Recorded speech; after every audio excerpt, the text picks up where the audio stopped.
The Atlanta Falcons remain among the most talented rosters in the National Football League, equipped with an offense and a defense filled with a solid and proven combination of starters both young and experienced who have already helped take the franchise to a Super Bowl and have the capacity to do so again.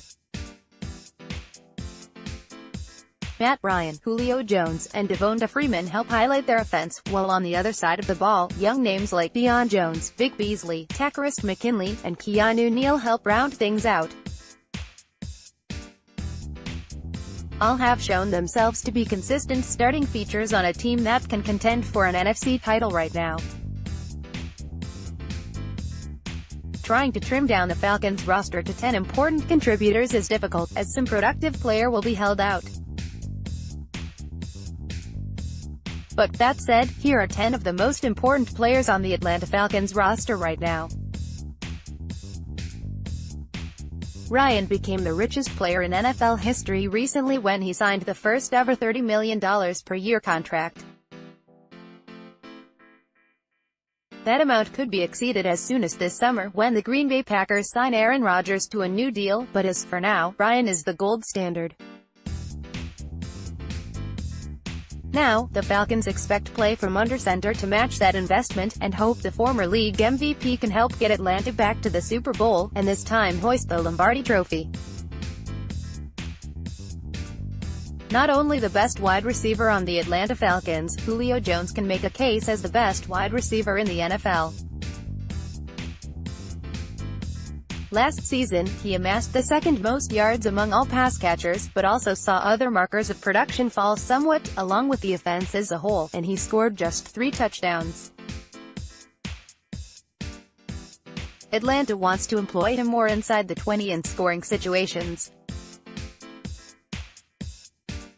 But first, they want to make sure he is available for camp as he awaits an update to his existing contract.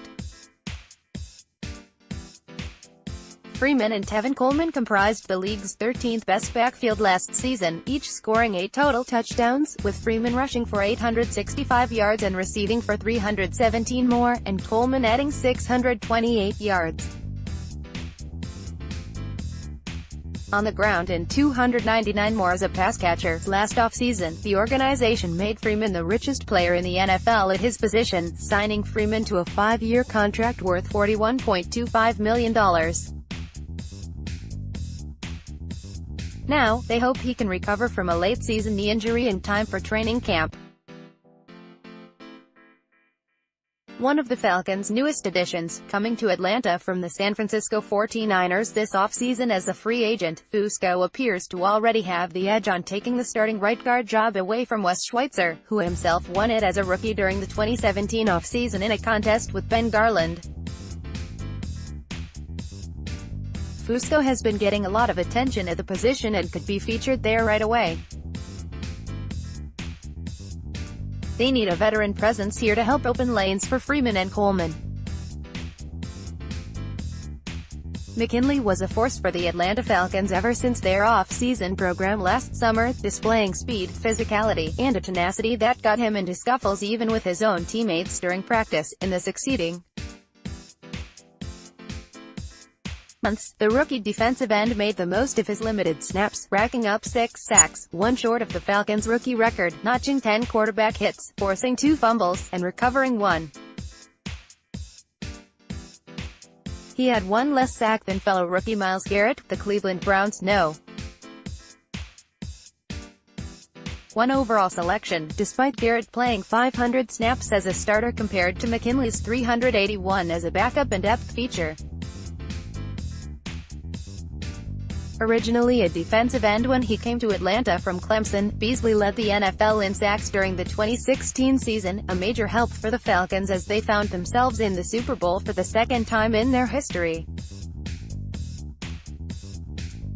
A partial move to linebacker in 2017 may have played a role in a decline in that phase of his game, but in 2018 head coach Dan Quinn confirmed that Beasley will move back to the defensive line full-time,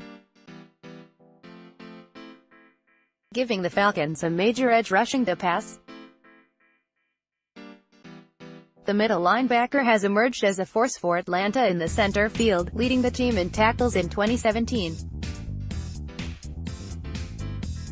two of his plays stand out, in particular, both in the same game in early December against the New Orleans Saints, a hit against Alvin Kamara that forced him out with a head injury, and the interception against Drew Brees in the end zone when the quarterback looked to have the game-winning score in hand.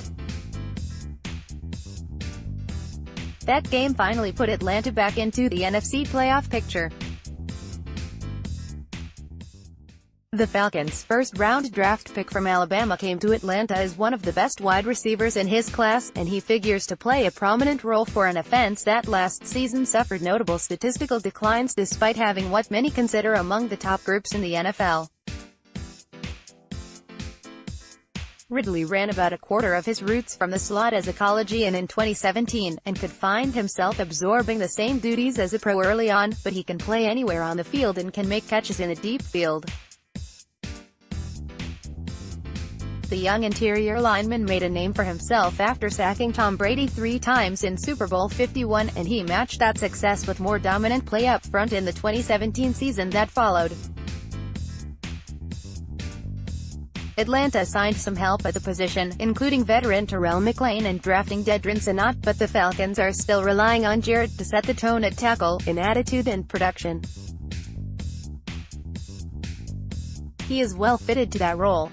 Bryant became the franchise's all-time leading scorer 2 seasons ago, surpassing the former record of 806 total points established by Morton Anderson. In 2016, Bryant set a personal best mark by converting 91.9% of his total attempts, and in 2017 once again emerged as the Falcons' leading scorer with 137 points. They need him in top form again in 2018 as they contend for the NFC